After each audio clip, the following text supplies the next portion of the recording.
Pilates is a great exercise to build your core strength. With scoliosis, there are a few things that you need to avoid, however, especially if you are suffering from pain and if your curve is progressing. In this video, I will go through the Pilates exercises you need to avoid to stay pain-free and enjoy your workout without having to worry about your scoliosis getting worse. So I've got the original book here by Joseph Pilates, which, to be fair, was published in 1945. So it's probably a little bit outdated.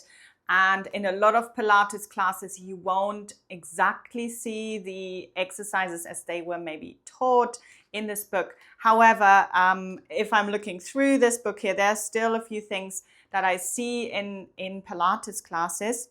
They are not wrong or they're not dangerous as such, but they might just be things that you with scoliosis might need to rethink a little bit and might have to avoid, especially with pain. So the first one I see here is the roll up, which is basically demonstrating you reach your arms up over the head and then you're kind of rolling through the spine, coming all the way up, making the spine really round as you're reaching forwards. And this with scoliosis, because we have this rotation in the spine, every time you're going to round your spine, you're also going to rotate it. So this is one of the exercises that I would avoid, or making sure you get some modifications from your teacher. Then we've got one that is called the rollover, and very similar also to halasana in yoga. And I have taken this completely out of my teaching and my own practice for both myself and my students. So just to show you what I'm talking about, it's basically a rolling up and over, resting on your shoulders, and then rolling back down. And this is just putting on a lot of pressure onto your shoulders. You can probably hear it in my voice. But also, again, we've got that rotation, especially if you've got a thoracic scoliosis. You're putting pressure on your spine and you're rotating at the same time. So not so great. So rolling like a ball is another one. It's quite a funny exercise, to be honest. It doesn't feature that often in classes, but basically you have to make your spine really round and then you're rolling back and forwards through the spine. And this can be, children love this one. This can be fun just to get yourself moving. However, if you've got quite a pronounced scoliosis, you will find, and this always happened to me in some of the classes, that you end up in a completely different spot than you started. So let me know in the comments if this has happened to you before. Just because of this asymmetry, it's just an exercise that doesn't work so well.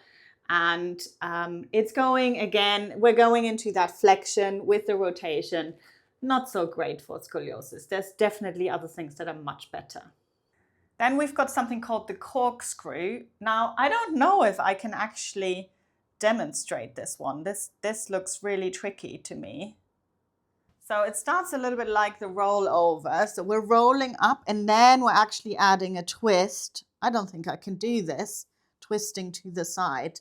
Sometimes we see this also with the hips down and then twisting the legs over to one side and then twisting the legs completely over to the other side. So you can probably guess why I'm not a fan of this. Now we've got that rounding of the spine with the pressure, and then we're adding a twist on it. So this is just a recipe for disaster. And please bear in mind, all of these things can be modified. So you might not find these in the classes as I'm going through them right here. There's always modifications on how you can make this a lot safer. And obviously in my membership, I teach Pilates classes all the time. They are great. Pilates is good, but we have to pick the things that are great for scoliosis as well. Okay, so now I'm coming to the back bending section. So we've got the swan dive here. And I show you the classical version, as you can see it here in the book. Which I don't particularly like, but again, it can be modified. So the classic version would be lying on your belly and you reach your arms and your legs up and you're coming into this kind of back bending situation here. Now, the problem with scoliosis is obviously most of the time we've got more than one curvature that we need to control and where we're rotating. If you're back bending, you're always going to back bend more into one side than the other. There's just so many things that are happening basically that it makes this a really, really difficult situation and a very difficult exercise. Now, as you can see, I'm demonstrating all of these things and I have scoliosis. I know that I'm not going to fall apart if I do these once, but you don't want to do them over and over again, of course. Okay, let's keep going. What else have we got? We talked about this. A lot of them are very similar, to be fair. This is a good one. Some of them are really hard. Side plank, good one as well. So this is another one which features both in Pilates and in yoga. It's called the rocking in Pilates. It's called bow pose in yoga. And basically you lie on your belly and you hold on to your feet and then you lift your legs and chest away. Now in this Pilates, in the classical Pilates, you add a little bit of a rocking. I don't think I can do this, so I'm going to skip that one respectfully. And I'm going to do a little counter stretch after this and just releasing my back here. So again, this was a back bend.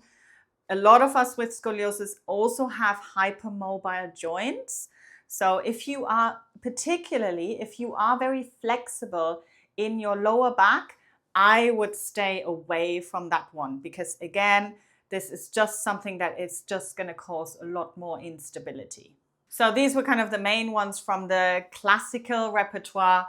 Let me know if you can think of any others that maybe come up in your Pilates class. I can think of one more, which I sometimes see and where I tell people with scoliosis to maybe avoid this one. And this might be kind of a roll up with a twist to, again, it can be quite good to get into those oblique abdominal muscles. But again, with scoliosis, you got going into spinal flexion and you're rotating at the same time. So again, it's just something that you need to be really strong for to be able to support this and support your curve.